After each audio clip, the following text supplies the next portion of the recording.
নীতির জন্য দুর্নীতি না দুর্নীতির জন্য নীতি, এইটা এই মুহূর্তে দাঁড়িয়ে আমাদের বোধহয় সব থেকে বড় প্রশ্ন, যার উত্তর আমরা খুঁজছি।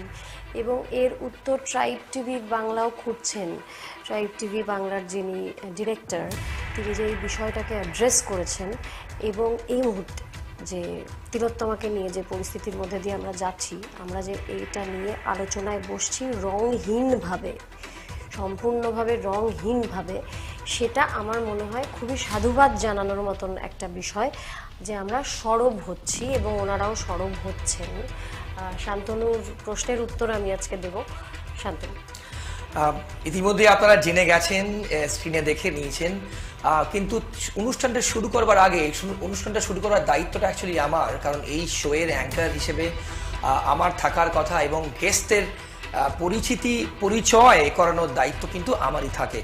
তো আজকের পর্বের বিশেষ পর্ব বলা যায়, নীতি নির্ণয় না দুর্নীতির বিশেষ পর্বে শুরু করবার আগেই আপনারা দেখে নিয়েছেন যে এই পর্ব আমরা কাকে দিয়ে শুরু করেছি। কিন্তু অনুষ্ঠানে ঢোকবার আগে আমরা একটা গল্প আপনাদের সামনে তুলে ধরতে চাই। শুধু গল্প নয়, একটা রিয়েল স্টোরি, ইনসিডেন্ট, ইতিহাস থেকে আমরা আপনাদের সামনে তুলে ধরতে চাই। হস্তিনাপুরের রাজসভা, আপনারা প্রত্যেকে জানেন, আমরা সবাই পড়েছি মহাভারত। হস্তিনাপুরের রাজসভায় এক নারীকে চূড়ান্ত অপমান করা হয়েছিল। পাঞ্চালী দ্রৌপদী, যে নামে আপনারা চেনেন, বস্ত্রহরণের চেষ্টা করা হয়েছিল এবং সেই রাজসভায় তার ডাইনেস্টি, তার ফ্যামিলি প্রত্যেকে কিন্তু উপস্থিত ছিলেন, যারা প্রতিবাদ করেননি। সেই অসহায় মহিলার আর্তনাদ, ফ্রাস্ট্রেশন শুধুমাত্র ঈশ্বর ছাড়া বোধহয় কেউ শুনতে পাননি সেই মুহূর্তে। কোথায় প্রতিবাদ তখন? ভাবুন, তার ডাইনেস্টি প্রত্যেকে তখন সেখানে উপস্থিত, কিন্তু কেউ প্রতিবাদ করেনি। কেন করেনি বলুন তো? নিয়মের জন্য। আপনারা যার মুখে, কেন বললাম এই গল্প এবং এই মহাভারতের বাংলা ডাবিং আপনারা যার কণ্ঠে, যার ভয়েস শুনেছেন, শুধু তাই নয়, কলকাতা, ভারতবর্ষ, ইন্টারন্যাশনাল ফিগার বলতে যা বোঝায়, সিরিয়াল, সিনেমা থেকে শুরু করে বিভিন্ন ক্ষেত্রে আপনাদের অনেকের হার্ট থ্রব, ভীষণ পরিচিত এবং কাছের অভিনেত্রী দেবলীনা দত্ত আমাদের আজকের অতিথি। ইতিমধ্যেই দেবলীনা, আপনাকে অনেক স্বাগত ট্রাইব টিভি বাংলার অনুষ্ঠানে। এবং দেবলীনা নিজে এই অনুষ্ঠান, অর্থাৎ আমাদের যে কনসেপ্টে আমরা প্রোগ্রাম করছি, ইন্ট্রোডাকশন দিয়েছে। এবং দেবলীনা আমাদের স্টুডিওতে এসেছেন উই ডিমান্ড জাস্টিস ব্যাচ পরে, আপনারা দেখতেই পাচ্ছেন উই ডিমান্ড জাস্টিস এবং প্রতিবাদে for Abhaya, we demand justice for Abhaya, যে লাইনে এখন এই মুহূর্তে দাঁড়িয়ে গোটা রাজ্য, শহর, আমাদের দেশ, দেশ বিদেশে পর্যন্ত সরব। দেবলীনা, প্রথমে যেটা আপনাকে জিজ্ঞেস করতে চাইবো যে এই মুহূর্তে জানিয়ে প্রতিবাদের অন্যতম মুখ আপনি কি মেন্টাল স্টেট বিইং আ ওমেন, এবং এই যে মহাভারত দিয়ে আমরা শুরু করলাম, একদিকে আপনার ভোকাল এবং একটি অসহায় মহিলা, তার আর্তনাদ। ভাবুন, যেখানে তিলোত্তমার ক্ষেত্রে কি ঘটেছিল, আজ প্রতিবাদে গোটা রাজ্য, গোটা দেশ, গোটা শহর জ্বলছে। কি বলবেন? হ্যাঁ, মহাভারত দিয়ে যেহেতু আপনি শুরু করলেন, সেহেতু আমি বলি যে মহাভারতের দ্রৌপদীর বস্ত্র হরণের যে পরিবেশ পরিস্থিতি, এই মুহূর্তে গোটা সমাজটাই ঠিক অবিকল ওই একই পরিবেশ এবং পরিস্থিতিতে রয়েছে। এবং দ্রৌপদীর যে 5 স্বামী, তারাই তো তাকে দাবিতে রেখেছিলেন এবং তারা মাথা নিচু করেছিলেন হয়তো, কিন্তু আটকাননি যখন বস্ত্রহরণ হচ্ছিল, এবং কেউই আটকাননি। বাঁচিয়েছিলেন কে? কৃষ্ণ, তাও অলৌকিকভাবে। কৃষ্ণ আড়াল থেকে শাড়ি দিয়েছিলেন দ্রৌপদীকে, যে শাড়ির কোনো শেষ ছিল না, তাই দ্রৌপদীর বস্ত্রহরণ করতে করতে ওনারা শেষ করে উঠতে পারেননি, সেই জন্য বস্ত্রহরণটা হয়নি। এবারে এটা কোনো কাজের কথা নয়। আমার কথা হচ্ছে, এই যে কৃষ্ণর এসে দ্রৌপদীকে বাঁচানো অলৌকিকভাবে, এটা কোনো কাজের কথা নয়। কেননা এরকম কৃষ্ণরা আমাদের সমাজে রয়েছে, যারা একা একা এসে হয়তো কখনো কোনো পরিবেশ পরিস্থিতিকে বাঁচানোর চেষ্টা করেন, কিন্তু সেটা দিয়ে কোনো সমাজ সংশোধন হয় না। সমস্যাটা হচ্ছে আমাদের সমাজের পরিস্থিতি পরিবেশ এখন এটাই যে বেশিরভাগ প্রত্যেকেই দাঁড়িয়ে দাঁড়িয়ে দ্রৌপদীর বস্ত্র হরণটাই দেখে, সেটার আজকের দিনে সেটার মোবাইলে ভিডিও হয়, মানুষ গোল হয়ে দাঁড়িয়ে ভিডিওটা করেন কিন্তু প্রতিবাদটা করেন না। আর কৃষ্ণ তো বাস্তবে নেই যে এটা এসে আটকাতে পারবে। ধরলে কেন প্রতিবাদ, এই যে আপনি বলছেন প্রতিবাদ করে না, কেন করে না? এটা কি সিস্টেমের প্রবলেম? মানে সেই আমার এক প্রশ্ন, পলিসির জন্য? এইটা না অনেক গোড়া থেকে আমাকে বলতে হবে। প্রতিবাদ করে না, কেন করে না? তার কারণ হচ্ছে অন্যায়টাই স্বাভাবিক হয়ে গেছে এখন মানুষের চোখে। এটা শুরু হচ্ছে একেবারে গোড়া থেকে, মানে আমি বলছি আপব্রিঙিং থেকে, পড়াশোনা থেকে, যেটা নাকি শুধু আজকের দিনে দাঁড়িয়ে না, যুগ যুগান্ত ধরে, বছরের পর বছর ধরে এটা শুরু হচ্ছে সেখান থেকে, যেখান থেকে একজন বাবা বা মা বাড়িতে ভাই বা বোন যখন বড় হয় তখন বোনকে টিনেজে পা দেওয়ার সময় বলে যে তোমার স্কার্টটা বড্ড ছোট, এত ছোট স্কার্ট পরে যেও না, ছেলেরা কিন্তু ডিস্টার্ব করবে। অর্থাৎ তখনই মা মেয়েকে বলে দিচ্ছেন যে তুমি কি পড়বে সেইটাই দায়ী একটা ছেলে তোমাকে অ্যাটাক করার জন্য, তোমার দোষ। ছেলেকে কিন্তু সেই সময় মা বলছেন না যে শোনো ওই যে ও মিনিস্কার্টটা পড়েছে, দেখো তোমার বোন পড়েছে, এটা স্বাভাবিক, এই যে মেয়েদের পা এটা স্বাভাবিক, মেয়েদের ক্লিভেজ এটা স্বাভাবিক, তুমি স্তন পান করেছো তোমার মায়ের শরীরে যা আছে আর 5টা মেয়ের শরীরে, এই শিক্ষাটা ছেলেকে দেওয়া হচ্ছে না, মেয়েকে সবসময় দোষী সাব্যস্ত করা হচ্ছে। এবং এত মুড়িমুড়কির মতো হয়ে গেছে রেপ এবং অ্যাবিউজটা। আগে আমরা আটকে উঠতাম খবরের কাগজ পড়লে, এখন মোবাইলের দৌলতে এত মুড়িমুড়কির মতো হয়ে গেছে যে আমরা মোবাইল দেখে, আমি খেয়াল করেছি, আমিও বলি আজকে আরেকটা রেপ হলো। ব্যাপারটা জাস্ট এরকম হয়ে গেছে, অন্যায়টাই যেন স্বাভাবিক, মানে এটা একটা নরমাল প্রোটোকল হয়ে দাঁড়িয়েছে, বলছে প্রোটোকল হয়ে দাঁড়িয়েছে আমাদের সমাজে। এবং এটা যে একটা কত ভয়ঙ্কর, নক্কারজনক এবং হাড়হিম করা একটা অপরাধ, সেই বোধটাই মানুষের ভেতর থেকে চলে গেছে। মানুষের ভেতরে একটাই বোধ এই মুহূর্তে থেকে গেছে, সেটা হচ্ছে ভিকটিম শেমিং কি করে করা হয়। ওইটা মানুষকে খুব ভালো করে শেখানো হচ্ছে যে ভিকটিম শেমিং কি করে করা হয়। এবং সেটা ভিকটিম শেমিংটা শেখাচ্ছে কারা? আমাদের সমাজে একটা খুব বড় ছাতা রয়েছে, অপরাধীদের ঢাকা দেওয়ার ছাতা। এই ছাতা খুবই শক্তিশালী এবং এই ছাতা অলিতে গলিতে সব জায়গায় রয়েছে। এই ছাতা যতদিন থাকবে, অপরাধীদের ঢাকা দেওয়ার ছাতা, ততদিন অপরাধ কোনোদিন বন্ধ হবে না। কাজী আমাদের ওই ছাতাটাকে ভেঙে দিতে হবে। ছাতার উপর কি আরো ছাতা আছে ম্যাডাম? ছাতার উপরে ছাতা আছে, তার উপরে ছাতা আছে।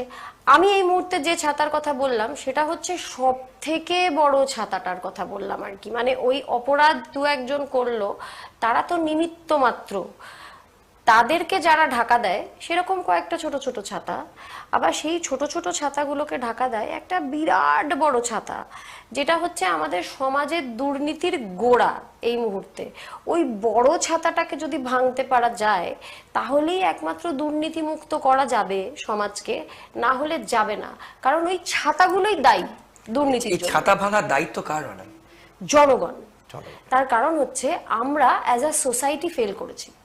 সত্যি কথা বলতে কি, আজকে যদি এই ছাতাটা গড়ে উঠেছে, এই ছাতাটা তৈরি হয়েছে, আমি কিন্তু একজন নগরবাসী হিসেবে, পশ্চিমবঙ্গের একজন বাসিন্দা হিসেবে, বা কলকাতার, পশ্চিমবঙ্গই বলবো, একজন বাসিন্দা হিসেবে এটা বলতে পারি না যে ছি ছি ছি এই ছাতা কি করে গড়ে উঠলো, আমিও দায়ী এই ছাতার জন্য। এই ছাতা গড়ে বড় থেকে বড়তম হয়েছে এই ছাতা। তার কারণ হচ্ছে আমরা নগরবাসীরা দায়ী, আমরা ঠিক সময়ে প্রতিবাদ করিনি। আজকে তিলোত্তমাকে নিয়ে যে আন্দোলনটা শুরু হয়েছে, এই আন্দোলনটা ইতিহাস তৈরি করে দিয়েছে অলরেডি। স্বাধীনতা আন্দোলন, ভাষা আন্দোলনের পরে এমন আন্দোলন এই আবার কোনোদিন হয়নি, আবার হচ্ছে। এটা ইতিহাসের পাতায় লেখা থাকবে। কিন্তু প্রত্যেকবার এই রকম আন্দোলন অনেকখানি বড় ছাতা তৈরি হয়ে যাবার পর শুরু হয়। আমরা যদি প্রতি মুহূর্তে, প্রতিনিয়ত প্রতিবাদে থাকি, জনগণ যদি প্রতিবাদে থাকি, ভয় না পাই ছাতাকে, একটু ভয় পেতে আমাদের বন্ধ করতে হবে। হ্যাঁ, এটা বলা খুব সহজ, করা কঠিন, কারণ এসব ছাতারা নানা রকম ভয় দেখান, নানা রকম থ্রেট কলস দেন, থ্রেট মেসেজেস আসে, উপার্জন বন্ধ হয়ে যাবার ভয় দেখায়। এবার সেটা কি সবার পক্ষে অ্যাফোর্ড করা সম্ভব? যে আপনাকে তো খেতেও হবে, বড় ছাতা যদি ভয় দেখায় আপনার উপার্জন বন্ধ হয়ে যাবে, আপনি কি করে প্রতিবাদ করবেন? কিন্তু আমি বলছি তা সত্ত্বেও এই সব কিছুকে মেনটেন করেও নানান রকম বিভিন্ন পদ্ধতি আছে প্রতিবাদে, সরব হওয়ার বিভিন্ন পদ্ধতি আছে, সেগুলো নিয়ে আমাদের একটু পড়াশোনা করতে হবে, একটু ভাবতে হবে এবং একটু আমাদের নিজেদেরকে দায়ী করতে হবে যে আমরা অ্যাজ আ সমাজ, অ্যাজ আ সোসাইটি আমরা ফেল করেছি, আমাদের সেটা পরিবর্তন করতে হবে। আমি একদম ডাইরেক্ট প্রশ্ন করবো আপনাকে দেবলীনা, আপনি প্রতিবাদের অন্যতম মুখ, রাইট? আপনি পড়ে আছেন উই ডিমান্ড জাস্টিস ফর অভয়। আমরা প্রত্যেকে চাই তিলোত্তমার বিচার হোক। বিচার পাবেন? আপনি যে সিস্টেম করাপশনের কথা বললেন, আপনাকে প্রতিদিন রাত জাগতে হচ্ছে, আপনাকে থাকতে হচ্ছে রাস্তায়, হিয়ারিং এর পর হিয়ারিং চলছে, ডিমান্ড জাস্টিস কি পাবেন? হ্যাঁ, হচ্ছে বলে কিন্তু কিছু না, এটা স্বেচ্ছায় যারা রাত জাগছেন ছাত্রছাত্রীদের সঙ্গে। কেন ছাত্রছাত্রী বলছি, কেন ডাক্তারবাবু বলছি না, আমি ওদেরকে সেটাতে আমি পরে আসবো, সেটা বলা খুব জরুরি। ছাত্রছাত্রীরা আন্দোলনে আছেন, ডাক্তাররা নয়। ছাত্রছাত্রীদের সঙ্গে যারা রাত জাগছেন তারা স্বেচ্ছায় জাগছেন। তার কারণ হচ্ছে, যদি আপনারা ভেবে থাকেন, যারা বোঝানোর চেষ্টা করছেন এটা, যে এই আন্দোলনটা ডাক্তারদের আন্দোলন, একদম ভুল। সেমিনার রুম তো সব জায়গায় আছে, ঠিক।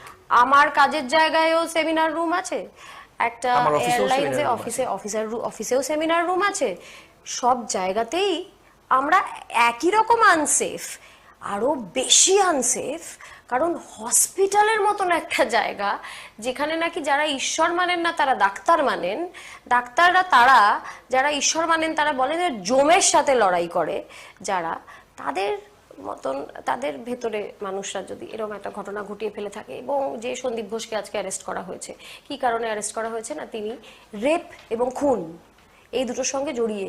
তার সাথে দেবলীনা আরো শকিং, স্টানিং, সারপ্রাইজিং, রক্ষকই ভক্ষক। রক্ষকই ভক্ষক, এটাই তো এই মুহূর্তে আমাদের সমাজের মূল গন্ডগোল, যে রক্ষকই ভক্ষক। এবং সেই রক্ষক বলেই তো সে মাথায় এত বড় ছাতা পাচ্ছে। সন্দীপ ঘোষ সম্পর্কে গত 3-4 বছর ধরে কতগুলো যে অভিযোগ দায়ের হয়েছে, সিনিয়র ডাক্তারবাবুরা দায়ের করেছেন, আমি ওদের প্রত্যেকটা কনভেনশনে উপস্থিত থেকেছি, এই মুহূর্তে থেকে বলছি, তার কোনো সীমা পরিসীমা নেই। উনি হংকং এ জেল খেটেছেন, মলেস্টেশনের জন্য উনি জেল খেটেছেন। পুরুষরাও সেফ নন ওনার কাছে। যে মানুষটা হংকংয়ে মলেস্টেশনের জন্য জেল খেটে এলো, সেই মানুষটা একটা হসপিটালের প্রিন্সিপাল পশ্চিমবঙ্গে কি করে হলো? এটা একটা অদ্ভুত অবাক কাণ্ড না? আমরা সমাজ হিসেবে ফেল করিনি এটাতে। আমরা না হয় জানতাম না, আমি বলছি যে যারা যারা জানতেন এবং জেনে এটা করেছেন, এটা ভয়াবহ নয় কি? আপনারা ভেবে দেখুন তো, রোগী হিসেবে যারা ওই সন্দীপ ঘোষ, ওই পারভার্ট লোকটার কাছে যারা রোগী হিসেবে দেখাতে গেছেন, মহিলা পেশেন্টরা, তাদেরকে তিনি ডাক্তার বাদে আর ঠিক কি কি চোখে দেখেছেন, কখনো ভেবে দেখেছেন? এতদিন সময় লাগলো এই সন্দীপ ঘোষকে অ্যারেস্ট করতে। ছাত্রছাত্রীরা তো প্রথম থেকে বলে যাচ্ছে যে উনি দুর্নীতির সঙ্গে জড়িয়ে। তাহলে কিন্তু প্রমাণ করা হয়েছে রিপিটেড টাইমস, গলা ফাটানো হয়েছে, স্লোগান দেওয়া হয়েছে, বারবার বলা হয়েছে।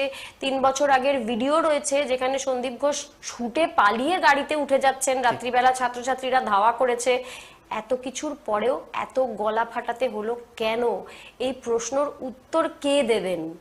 এই প্রশ্নের উত্তর জনগণ হিসেবে তো আমার চাই। আমি যে ডাক্তারদের সাথে রাত জাগছি, একটা প্রশ্ন আমি বারবার ফেস করছি, আপনি কি ডাক্তার? আপনি এটা কেন করছেন? আপনি কি ডাক্তার? কে বললো বলুন তো? শুধু ডাক্তারদের এটা আন্দোলন? মানে আমারও নিরাপত্তা নেই। আর যারা ভাবছেন যে আরে দূর বাবা, আমারও নিরাপত্তা নেই, যারা ভাবছেন যে আরে দূর বাবা, আমি তো ডাক্তার নই, আমার তো, আপনার বাড়িতে এটা যে কোনো দিন হবে। এবং আপনি যে নিশ্চিন্তে ঘুমোচ্ছেন, আপনার বাড়িতে যখন হবে আপনি কিন্তু পাশে কাউকে পাবেন না। কাজে ভালো চান তো নিজেকে আমি ডাক্তার নই বলে চুপচাপ থাকবেন না। যেরকম ভাবে সম্ভব, যেমন ভাবে সম্ভব আপনি সরব হন। গতকাল আমার মাও গিয়েছিলেন রাত্রিবেলা, 75 বছর বয়স আমার মায়ের, উনি থাকতে পারছেন না। সারা রাত ছিলেন আপনার সঙ্গে? না, সারা রাত মা থাকতে পারেননি, মা ট্যাকিকার্ডিয়ার পেশেন্ট, মা সারা রাত থাকতে পারেননি। মা আর আমি 3টের সময় ফিরেছি কালকে। এবারে আমি তো ডাক্তার নই, আমার মায়ের এত কিসের চিন্তা? মা ওখানে গিয়ে কান্নায় ভেঙে পড়লেন। কেন? তার কারণ হচ্ছে এইটুকু বোঝার জন্য বিশেষ একটা মেধার দরকার হয় না, খুব মোটা মাথাতেও বোঝা যায় যে আমরা কেউ সেফ নই। মানে you are talking about the entire women community. Entire woman community. ছেলেরাও রেপ হয় কিন্তু। সন্দীপ ঘোষকে যদি আমি ধরি তাহলে সন্দীপ ঘোষের ইতিহাস বলছে যে পুরুষরাও সেফ নয় ওনাদের কাছে, এবং ট্রান্সরাও সেফ নয়, কেউই সেফ নয় ওনার কাছে। তো সেইটা আমরা কেউ সেফ নই, এটা আমাদের বুঝতে হবে। সমাজ সংশোধন না করলে আমাদের কিন্তু বিপদ আছে। বেশ, তুমি আমি পরবর্তী প্রশ্নটা যাব যে এই যে প্রতিবাদ করছেন, এত মানুষজন রাস্তায় নামছেন প্রতি রাত দখল থেকে, যে রাত দখল আমরা কোনো দিন দেখিনি, এই আন্দোলনের নামই শুনিনি আমরা কেউ। রাত দখল অনেক স্বাধীনতার আগে পরে বিভিন্ন আন্দোলন হয়েছে প্রতিবাদের পর, প্রতিবাদ করার জন্য, কিন্তু এই যে রাত দখল, রিক্লেম দ্য নাইট, এবং তাতে সাধারণ মহিলাদের স্বতঃস্ফূর্ততা, এই সমাজে এই সরকারকে, এই প্রশাসনকে কিন্তু মহিলারাই ইলেক্ট করে এনেছেন এবং গণতান্ত্রিকভাবে দে আর হিয়ার।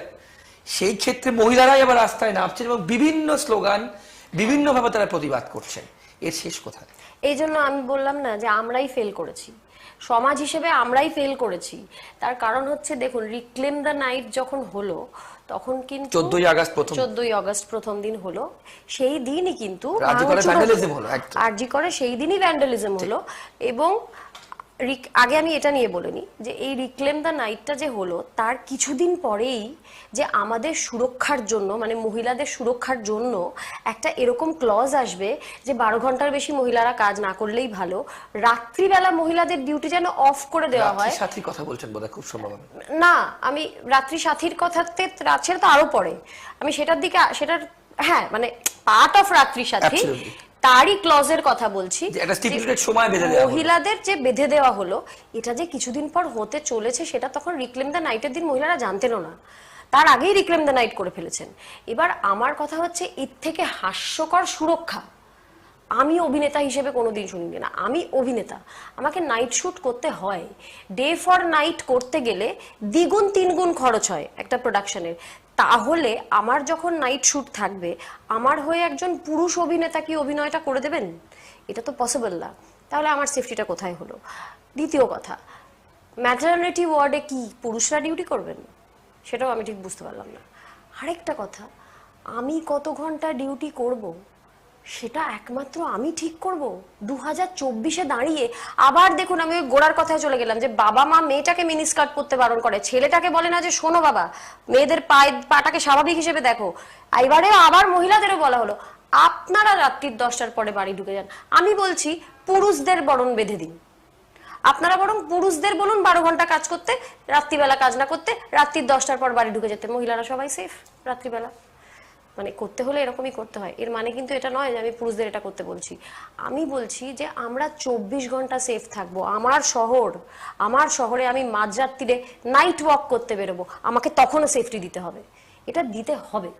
কিন্তু দেবলীন, একটা প্রশ্ন সবার মানুষ, আপনারা প্রত্যেকে যে অনুষ্ঠান আপনারা লাইভ স্ট্রিমে দেখবেন এবং আপনারা সোশ্যাল মিডিয়ায় দেখবেন, আপনারা যা যা প্রশ্ন আসবে আপনারা ডেফিনেটলি আমাদেরকে জানাতে পারেন, আমরা চেষ্টা করবো সেগুলোকে কেটার করে। দেবলীন, পরে যেটা জিজ্ঞেস করবো, এই তো কিছুদিন আগেই ইলেকশন হয়েছে এবং খুব জনপ্রিয় সরকার বলা যায় আমাদের এই মুহূর্তে দাঁড়িয়ে, এত মানুষ এত কম সময়ে শুধু একটা ইনসিডেন্টের জন্য বিরূপ হয়ে পড়লো না? কখনো হয় নাকি সেটা?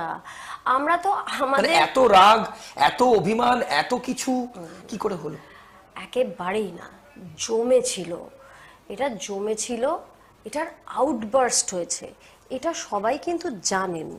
মানে যারা এই আন্দোলনকে অন্য একটা দিকে ঘুরিয়ে দেবার চেষ্টা করছেন, এই বলে যে অমুক জায়গায় রেপ হয়েছিল তখন তো আপনারা রাস্তায় নামেনি, অমুক জায়গায় রেপ হয়েছিল তখন তো আপনারা রাস্তায় নামেনি, তাহলে এটার জন্য কেন নাম? সবটাই জমছিল। সবসময় হাতরাসের কথা উঠে আসছে, কিন্তু আমার কথা হচ্ছে যে তখন এই ঘটনাগুলো ঘটেছিল বলে আমার শহরের হসপিটালে এটা হয়েছে, আমি আমার শহর, আমার বাড়ি, সেটার দিকে দেখবো না? চ্যারিটি বিগিনস অ্যাট হোম, এটা আমরা সবাই জানি, তো আমরা সেটা করব না। আরেকটা কথাও আছে ইংরেজিতে, বেটার লেট দ্যান নেভার। যদি আমরা তখন না করে থাকি, আমরা ভুল করেছি, এখন আমরা সেই ভুল সংশোধন করছি, এখন আমরা আন্দোলন করছি, এখন যতগুলো এরকম ঘটনা ঘটবে তার জন্যই আন্দোলন হবে, কারণ সমাজ সংশোধনে আন্দোলন এটা। কাজী এইটা যারা বলে ঘুরিয়ে দেবার চেষ্টা করছেন তারা হচ্ছেন সমাজের সব থেকে বড় কীট। কমেন্ট বক্সে যখন দেখা যাবে যে এই এই এই প্রশ্নগুলো করা হচ্ছে, এই আন্দোলনকে যারা ছোট করে দেখার চেষ্টা করছেন তাদেরকে চিহ্নিত করে রাখুন, তারা কিন্তু ভবিষ্যতের ক্রিমিনাল, এটা আমি গ্যারান্টি দিয়ে বলতে পারি। না হলে এই আন্দোলনের বিরোধিতা করতেন না কেউ, প্রশ্নও তুলতেন না কেউ।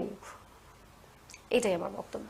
বেশ, এক্ষেত্রে পলিটিক্যাল অ্যাঙ্গেল থেকে যদি আমরা দেখি জিনিসটাকে, হ্যাঁ, শাসক এই টোটাল ঘটনা আরজি করে যে নৃশংস হয়েছে আমরা প্রত্যেকে জানি, প্রশাসনের দিক থেকে একে একে সিবিআই চেষ্টা করছে, দে আর ট্রাইং দেয়ার বেস্ট, যেহেতু এভিডেন্স ট্যাম্পার তারা কোর্টকে বলেছে, সুপ্রিম কোর্টকে বলেছে, এবং আবার টোটালি জিনিসটাকে রিকনসাইল করে জিনিসটা আনা প্রশাসনের দিক থেকে দেখতে গেলে, পলিটিক্যালি দিক থেকে দেখতে গেলে, how will you relate it? Evidence tamper কে করলো, এটা আমার প্রশ্ন। এভিডেন্স ট্যাম্পার কি করে হলো, এটা আমার প্রশ্ন। কেন প্রশ্ন? তার কারণ হচ্ছে যেহেতু আপনি প্রশাসন নিয়ে কথা বলছেন, সেহেতু আমি বাধ্য হচ্ছি কলকাতা পুলিশ নিয়ে কথা বলতে। কারণ হচ্ছে আমার ব্যক্তিগতভাবে কলকাতা পুলিশের বহু সোলজার, বহু দুর্দান্ত অফিসারের সঙ্গে ব্যক্তিগতভাবে ভীষণ ভালো সম্পর্ক আছে। আমি কলকাতা পুলিশের প্রত্যেকটা অ্যান্টি ড্রাগ ক্যাম্পেনে আমি যাই ব্যক্তিগতভাবে, আমি আর আবির প্রত্যেকবার যাই। কিন্তু আমি ব্যতিক্রমদের নিয়ে তো আমরা আলোচনা করছি না এখানে, কারণ আগেন ব্যতিক্রম প্রুভস দ্য রুল। হ্যাঁ, তো সেই কারণে আমি বলছি লালবাজারের দিন আমরা ভয়ঙ্কর রকম ব্যারিকেড দেখেছি, দুর্ধর্ষ ব্যারিকেড, এবং মানে ডাক্তারদের লালবাজার অভিযানের কথা বলছি, লালবাজারের রাত যেদিনকে সারা রাত ওরা ছিল, আমিও ছিলাম, শক্ত শক্ত ব্যারিকেড এবং সারা রাত পুলিশি পাহারা। আমরা সেম জিনিস আবার স্বাস্থ্য ভবনের বাইরেও দেখছি। কাদের বিরুদ্ধে দেখছি না? ডাক্তাররা, যারা নাকি একটা নজির তৈরি করেছে শান্তিপূর্ণ ভদ্র শিক্ষিত আন্দোলন কাকে বলে, এইটার একটা নজির তৈরি করেছে ডাক্তাররা। ওনারা কথা বললেই এইভাবে কথা বলেন। আমাদের ছবিটা বোধহয় ইন্টারনেটে ঘুরছে সব জায়গায়, যে ওনারা সবাইকে সিএমের সামনে প্রত্যেকেই ওরকম ভাবে দাঁড়িয়ে হাত জোর করে কথা বলছেন, এবং সব ক্ষেত্রেই তাই করছেন ওনারা কখনো একটা খারাপ ভাষা মুখে কেউ বলতে পারবে না আন্দোলন করাকালীন ওনাদের ভাষার প্রয়োগে কোনো গন্ডগোল হয়েছে। সেক্ষেত্রে এত পাহারাদারি 14 তারিখে ক্রাইম সিনের বাইরে কোথায় ছিল এই ব্যারিকেড, কোথায় ছিল এই পুলিশি পাহারা? ক্রাইম সিনে রেড টেপিং নেই, এটা কোথায় হয়? কেন ডিসি নট বলেছেন কর্ডন করা ছিল ম্যাডাম?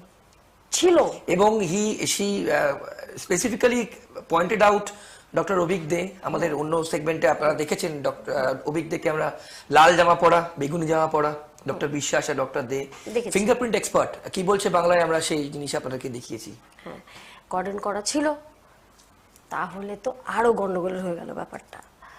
ছিল না যদি আমি ধরে নিই, তাহলে না হয় ছিল না, ছিল কর্ডন করা, তাহলে কি আলাপ আলোচনা করে ঢোকা হলো ভেতরে? তাহলে তো আবার এই প্রশ্নটা চলে আসে।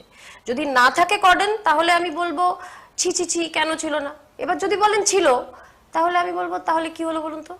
তাহলে কি শার্ট হয়ে গেল যে হ্যাঁ আমরা যাবো ভেতরে গিয়ে আমরা ভাঙচুর করব? কি করে হয়? একটা ক্রাইম সিনে রেড টেপিং নেই, এবং আমরা যে ভিডিওটি দেখেছি যে মৃত্যুর পরে যে ঘরে বডিটি ছিল, আমরা এখনো জানি না, সিবিআই বলবে আমাদেরকে যে আসলে বাস্তবে ঘটনাটা সেমিনার রুমেই ঘটেছিল কিনা, সেখানে সেটা নিয়ে এখন প্রশ্ন উঠছে যে অন্য কোথাও হয়তো ঘটেছিল বডি। আমার কোনো বক্তব্য নেই সেটা নিয়ে, সিবিআই এর হাতে। কিন্তু ধরে নি যদি ওখানে বডি ছিল, কত মানুষ কি করে ঢুকে পড়লো ওখানে?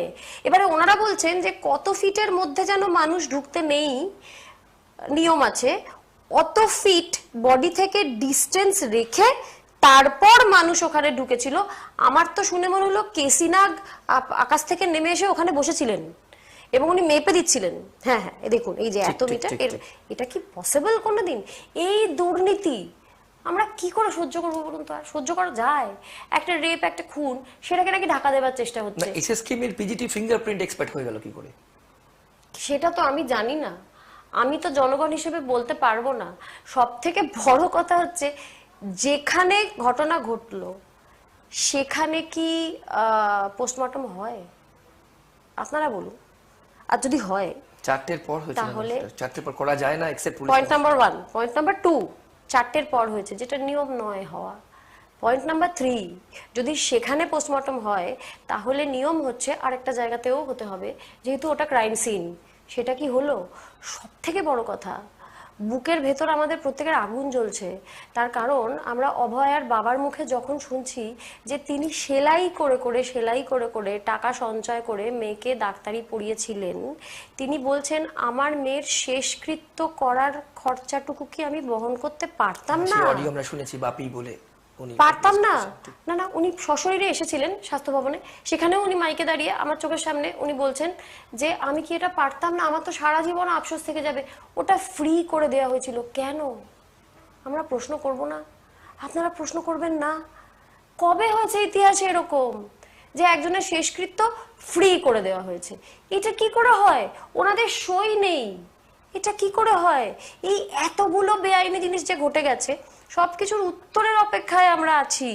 এগুলোর উত্তর যদি আমরা না পাই তাহলে আমরা কেউ সেফ নই। এবং এই কথা তো প্রমাণ হয়ে গেল যে ছাত্রছাত্রীরা যে সন্দীপ ঘোষকে যোগ করছিল এই ঘটনার সঙ্গে, প্রমাণ হয়ে গেল যে ওরা ঠিক। 35 দিন লাগলো, কিন্তু প্রমাণ হয়ে গেল ওরা ঠিক। তার মানে ওদের যে 5টা দাবি বোধহয় এখন আপামর পশ্চিমবঙ্গের জনতা সবাই জানেন, সেই 5টি দাবি তার মানে কিন্তু ঠিক। এটা যখন ঠিক, তাহলে 5টা দাবি ওদের ঠিক। তো সেই 5টা দাবি তো পূরণ করতে হবে, নাহলে তো আন্দোলন চলবে। বেশ, ঠিক পাশাপাশি একটা জিনিস জিজ্ঞেস করে দেবেন না, যে পুজো কিন্তু বাঙালির আবেগের জায়গা। বিশেষ করে বিভিন্ন বয়সের মানুষ, আপনার প্রচুর কাজ থাকে, আমাদেরও পুজোর জন্য অনেক অ্যাসাইনমেন্টস থাকে। তো সেখানে দাঁড়িয়ে পুজোয় কিন্তু আমরা একদম লাইভ গেছি আমাদের অন্য শোতে সাধারণ মানুষের সাথে কথা বলার জন্য, and we spoke to them, we took their reaction. তারা বলছেন যে এবার পুজোয় আমরা আগের পুজো আর এই পুজো কিন্তু অনেক আলাদা, এবং চোখে জল এসছে একটু বয়স্ক মানুষ যারা, because they are mothers, they are saying, তারা বলছেন যে আমারও কিন্তু সন্তান আছে, আমার কিন্তু মেয়ে আছে। এবং যে বিভৎসভাবে ওই সিন, বিশেষ করে যে সিন আমরা সবাই দেখেছি, আপনারাও দেখেছেন, পুজো কি এবার সত্যি একটু আলাদা হতে যাচ্ছে? আপনি এই লেভেলে কাজ করে এত বড় অভিনেত্রী, আপনি কি? একটু নয়, পুজো সম্পূর্ণভাবে আলাদা, এক অন্য পুজো। মানে প্রথম কথা হচ্ছে যে পুজো মানে উৎসব। মুখ্যমন্ত্রী বলছেন উৎসবে ফিরুন। হ্যাঁ, আমি সেটাতেই আসছিলাম। প্রথম কথা হচ্ছে উৎসব মানুষ স্বতঃস্ফূর্তভাবে করে। উৎসব মুখর হওয়াটা একটা স্বতঃস্ফূর্তভাবে হওয়ার ব্যাপার, এটা একটা অনুভূতি যেটা স্বতঃস্ফূর্তভাবে আসতে হবে। আমার আসবে কি আসবে না সেটা কেউ বলে দিতে পারেন না আমাকে। পাশাপাশি পুজো অনেক গরিব মানুষের উপার্জনেরও উপায় বটে, তাই পুজো বন্ধ হলে তাদের পেটে লাথি পড়বে, সেটা কেউ চায় না। উপার্জন হোক, কিন্তু ওই পুজোর মধ্যে দিয়েও পুজোটাকে কারণ করেও কিন্তু প্রতিবাদটা চালিয়ে যাওয়া যায়, যেটা চালিয়ে যাওয়া হবে। যেরকম এখন প্রত্যেকদিন স্বাস্থ্য ভবনের বাইরে যদি কেউ যান, দেখবেন ঢাক বাজছে, কাসর বাজছে এবং ধুনুচি, সবটাই হবে, কিন্তু তার মধ্যে প্রতিবাদ থাকবে। কারণ এই বছর কিন্তু আমাদের দুর্গা তিলোত্তমা। একজন নারীকে যেভাবে খুন এবং ধর্ষণ করা হয়েছে, কেন? কারণ এটা কিন্তু লালসা ছিল না, এটা প্রতিহিংসামূলক খুন ছিল। সে প্রতিবাদ করতে গিয়েছিল, তা অনেক কিছু জেনে গিয়ে সেটা নিয়ে প্রতিবাদ করতে গিয়েছিল। তার বাবা মা বলেছেন মৃতা সন্তান সম্পর্কে তো আর মিথ্যে কথা তারা বলবেন না, তাই জন্য তাকে জীবন দিতে হয়েছে। মা দুর্গা দুর্নীতির জন্যই কিন্তু আজ প্রাণ গেল, বলতে প্রাণ গেল, প্রতিবাদ করতে গিয়ে প্রাণ গেল। মা দুর্গা অসুর দমন করেছিলেন, ও অসুর দমন করতে গিয়ে অসুরাই ওকে মেরে দিল। সেখানে আমার মনে হয় মা দুর্গাও প্রতিবাদ মুখর হয়েই এবারে আসছেন। কাজে পুজোটা এবার প্রতিবাদ মুখর একটা পুজো হবে, একেবারেই আলাদা, কমপ্লিটলি আলাদা। বেশ ম্যাডাম, এই কথাও কিন্তু আমরা জেনেছি, আমরা দেখেছি এবং দেখিয়েছি দর্শকদেরকে, যারা পুজোর সময় ব্যবসা করেন। হ্যাঁ, আপনি এক্ষুনি বলছিলেন সেই আমাদের ক্ষেত্রেও কিন্তু, অভিনেতাদের ক্ষেত্রেও কিন্তু পুজোটা একটা উপার্জনের মাস।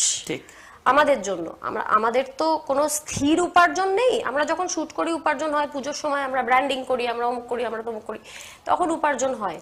সেটাও কিন্তু কেউ আমরা এখন যেগুলো আসছে সেগুলো আমরা করছি না, নিচ্ছি না অনেকেই।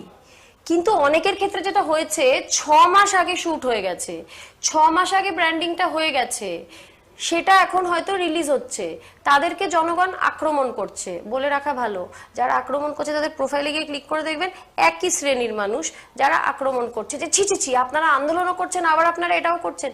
এটা 6 মাস আগে হয়ে গেছে, ঘটনা ঘটার আগেই শুট হয়ে গেছে।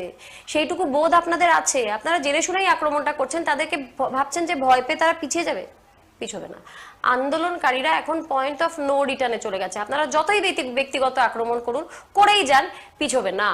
আর আরেকটা জিনিস আমাদের কাছে আসছে, সেটা হচ্ছে অভিনেতা মানেই হচ্ছে টিকিটের খোঁজে আন্দোলন করছে। আর ইদানিং বলা হয়েছে যে ডাক্তাররা চেয়ার চাইছেন। এতদিন এত অর্থ ব্যয় করে ঠিক এই টপিকে আপনি আমাকে জিজ্ঞেস বলতে বলেছিলেন যে আন্দোলনের ক্ষেত্রে মানুষ এবং ডাক্তাররা নয় আন্দোলন করছে, মানুষরা আন্দোলন করছে। এবং ডাক্তাররা না, আমি ছাত্রছাত্রীদের আন্দোলন করছে দেখছি, ওরা না বইয়ে মুখ বুজে থাকতেই জানতো আন্দোলন জিনিসটা খায় না, গায়ে মাখে, ওদের কোনো আইডিয়াই ছিল না, ওরা কোনোদিন ভাবেইনি এটা ওদের করতে হবে। কাজে ডাক্তাররা চেয়ার চাইছে, এই কথা বলাটা হচ্ছে নক্কারজনক। আর আমরা অভিনেতারা মানেই আমরা টিকিট চাইছি। আমি বলছি টিকিটের ঊর্ধ্বে কিছু ভাবতে শিখুন। টিকিটের ঊর্ধ্বেও একটা জীবন আছে, ভাবতে শিখুন। যারা টিকিট চাইছি করছেন, যার কারণে আমরা আন্দোলন করছি, বলছি আপনার বাড়িতেও যে কোনো দিন রেপটা হয়ে যেতে পারে বা খুনটা হয়ে যেতে পারে। তখন আপনি আন্দোলন করলে যদি আপনাকে বলা হয় আপনি টিকিট চাইছেন, অবশ্য যারা এটা বলছেন তারা টিকিট নিয়েই বসে আছেন, এটা আমার বলতে কোনো বাধা নেই। বেশ, শেষ প্রান্তে চলে এসেছি ম্যাডাম অনুষ্ঠানে। একদম শেষ প্রশ্ন করব, আমাদের যে অনুষ্ঠান নীতি নির্ণয় না দুর্নীতি, একদম ওপেন কোয়েশ্চেন। আপনি প্রতিবাদের মুখ এবং আপনার আন্দোলন, আপনাদের আন্দোলন বলা যায় সমাজের সব শ্রেণীর মানুষরা কিন্তু পার্ট। একদম। সেক্ষেত্রে নীতি নির্ণয়ের জন্যই কি দুর্নীতি হয়, নাকি দুর্নীতি করবে বলে নীতি নির্ণয় করা হয়? কিভাবে বলবেন? এই যে প্রশ্নটা আপনি করলেন, এই প্রশ্নের উত্তরটাও খোঁজা হচ্ছে এই আন্দোলনে। তার কারণ হচ্ছে যে এখন যদি আমি দাঁড়িয়ে দেখি, এই মুহূর্তে যেখানে দাঁড়িয়ে আছি, সেখানে যদি আমি একটুখানি পর্যবেক্ষণ করি, তাহলে যেটা মনে হচ্ছে সেটা হচ্ছে যেন উল্টোটাই হয়ে গেছে। যে দুর্নীতিকে বাঁচিয়ে রাখার জন্যই কিছু চোখে ধুলো দেওয়া নীতি তৈরি হচ্ছে। খুব ভালো বললেন। এরকম একটা ব্যাপার হচ্ছে, আমাদের চোখে ধুলো দিয়ে নীতি দেখানো হচ্ছে, যেটা নাকি আসলে দুর্নীতি। ঠিক যেমন নীতিগত দিক থেকে বলা হচ্ছে যে ডাক্তাররা আন্দোলন করলে মানুষ মরছে। আপনারা যখন হসপিটালে যান, আপনারা গিয়ে বলেন না বড় ডাক্তারবাবু কোথায়, বড় ডাক্তারবাবু কোথায়? এখন তো গিয়ে আপনারা বড় ডাক্তারবাবুদেরই দেখতে পাচ্ছেন। যাদের পাচ্ছেন না তারা ছাত্রছাত্রী, তাদেরকে দিয়ে সার্জারি করাবেন তো, তাদের প্রেসক্রিপশন করা ওষুধ খাওয়াবেন তো। ওরা ডাক্তার নয়, ওরা ছাত্রছাত্রী, ওরা স্টাইপেন্ড পায়, ওরা গভর্নমেন্টের কোনো মাইনে পায় না, ওরা ভলেন্টারি সার্ভিস করে। কাজে এটা কমপ্লিটলি মিথ্যে কথা যে ডাক্তাররা ডিউটি করছে না। আর অভয়া ক্লিনিকের মতো জিনিস কি ইতিহাসে কোনোদিন দেখেছেন যেখানে ফ্রিতে ট্রিটমেন্ট হচ্ছে, ফ্রিতে ওষুধ পাচ্ছে? সেগুলোকে হাইলাইট না করাটা একটা পাপ। কাজে এখানেই কিন্তু দেখা যাচ্ছে যে অদ্ভুত একটা মিথ্যে নীতি তৈরি করা হচ্ছে দুর্নীতিকে সাপোর্ট করার জন্য। আমরা যদি মাপকাঠি করি, এক্ষেত্রে কিন্তু বর্তমান সিনারিওতে ম্যাডাম দুর্নীতি জিতছে, নীতি হারছে এই মুহূর্তে। তাই আমাদের লড়াইটা হচ্ছে যাতে আমরা এটাকে উল্টো করে দিতে পারি। এবং আন্দোলন কখনো নেতিবাচক মানসিকতা নিয়ে তো হয় না, আমরা ইতিবাচক বলেই আমরা আন্দোলন করছি। আমরা ইতিবাচক, সময় লাগবে, গোড়া থেকে শেকড় থেকে বদলাতে তো সময় লাগবে। আপাতত ইমিডিয়েট হচ্ছে এই যে ঘটনাটা ঘটেছে, এটার বিচার। এবং বৃহত্তর যেটা আমাদের লড়াই, যেটা সারা পৃথিবীতে ছড়িয়ে গেছে, প্রত্যেক দিন আপনি দেখবেন বিদেশে বিভিন্ন জায়গায় তারাও এরকম ভাবে রাস্তায় নামছে, আন্দোলন করছে। আমরা একটা নজির, এই যে আন্দোলনটা এখন হচ্ছে, এটা সারা পৃথিবীতে একটা নজির তৈরি করতে পেরেছে এবং এটা ইতিহাসের পাতায় লেখা থাকবে, সারা পৃথিবীর কাছে এটা লেখা থাকবে স্বাধীনতা আন্দোলনের মতো। এবং সময় লাগবে, কিন্তু সমাজ বদল তো হবে। সময় কম বলে আমরা এক্সটেন্ড করতে পারছি না। স্টিল দেবলীনা, যে লাস্ট প্রশ্ন করবো, লাস্ট বলেও আবার লাস্ট বলি, যে কোথাও একটা এই পুজোর মধ্যে, হ্যাঁ, পরবর্তীকালে আমরা জানি না আলটিমেটলি কনসিকুয়েন্সেস কতদূর যাবে, পুজোর মধ্যে কোনো একটা জায়গায় স্থিমিত হয়ে যাবে না তো? মানে এই যে বোল্ডনেস বলুন, এই যে কনফিডেন্স বলুন, এই যে স্বতঃস্ফূর্ততা বলুন, এই উইলিংনেস বলুন, এনকারেজমেন্ট বলুন, যে করতেই হবে, পেতেই হবে, এই কথা কোথাও পুজোর মধ্যে মানুষ ভুলে যাবে না? আমি এইখানে বসে আজকে কথা দিয়ে গেলাম যে এটা হবে না। তার কারণ হচ্ছে পুজোর মধ্যে পুজোতে যেখানে যেখানে পুজো হবে, যা যা হবে, যাদের উপার্জন, সেটাকে কেউ ব্যাঘাত ঘটাবে না। আন্দোলন কিন্তু পুজোর মধ্যেও চলবে। এবং পুজোটা শেষ হলে যদি যারা ভাবছেন যে ডাই আউট করে যাবে, ওই যে পুজোর সময় একটু সমঝে চলবে আন্দোলনকারীরা, তাতে ডাই আউট করে যাবে, ভাবতেই পাচ্ছেন না কামব্যাকটা আরো সজোরে দ্বিগুণ ভাবে হবে। এইটা কথা দিলাম আমি আপনাদের। অনেক ধন্যবাদ। আপনার শরীর ঠিক নেই, তাও আপনি এসছেন, আমাদের সাথে কথা বলেছেন, এবং দর্শকদেরকে আপনার একটা লাস্ট মেসেজ কি দেবেন? আমাদের যে দর্শকরা যেন অনুষ্ঠান দেখবেন, আপনার ফ্যান ফলোয়ার্স থেকে সাধারণ দর্শক যারা ট্রাইব টিভি রেগুলার বেসিসে দেখেন, ট্রাইব টিভি বাংলায়, তাদের জন্য আপনার আপনার আপনার কি বার্তা থাকবে? ট্রাইব টিভি বাংলার দর্শককে আমি এইটুকুই বলবো যে যারা এই অনুষ্ঠানটা দেখছেন তারা নিশ্চয়ই সচেতন নাগরিক বলেই এই অনুষ্ঠানটা বসে আপনারা দেখছেন, না হলে আপনারা দেখতেন না। তাদের কাছে আমার একটাই কথা, আপনাদের প্রত্যেককে রাস্তায় নেমে আন্দোলন করতে হবে, গলা ফাটিয়ে আন্দোলন করতে হবে, লিখতেই হবে ফেসবুকে, এরকম কোনো কথা নেই। কিন্তু একটা জিনিস করে আপনি এই আন্দোলনটাকে সাপোর্ট করতে পারেন, সেটা হচ্ছে এই যে আন্দোলনটা হচ্ছে সেটাকে কোনোভাবে ছোট করবেন না।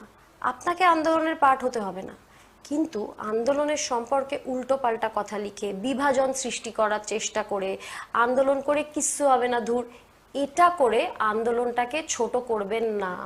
চুপচাপ থাকুন, কারণ আপনি কিন্তু সত্যি জানেন না কোন দিন আপনার বাড়ির মাটি, বোনটি, মেয়েটি রেপ হয়ে খুন হয়ে যাবে, আপনি কিন্তু এটা জানেন না। আমরা ঠিক সেই জায়গাতেই দাঁড়িয়ে আছি, তাই আর যাই করুন আন্দোলনটাকে ছোট করবেন না।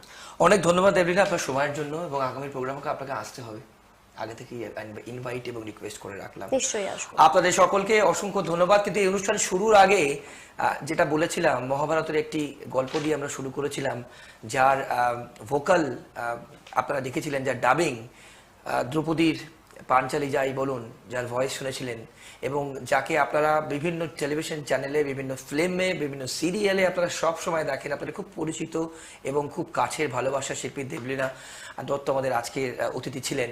আপনারা জানিয়ে রাখি, এই প্রোগ্রাম অর্থাৎ নীতি নির্ণয় না দুর্নীতি, step by step, episode by episode চলবে, এবং আমরাও কিন্তু আগামী দিনে আরো অনেক সমাজের প্রতিষ্ঠিত যারা আছেন বিভিন্ন ফিল্ডে, starting from doctor, lawyer, film star, actor, actress, সব ক্ষেত্রে সমাজকর্মী আপনারা দেখছেন, আমরা আনবো।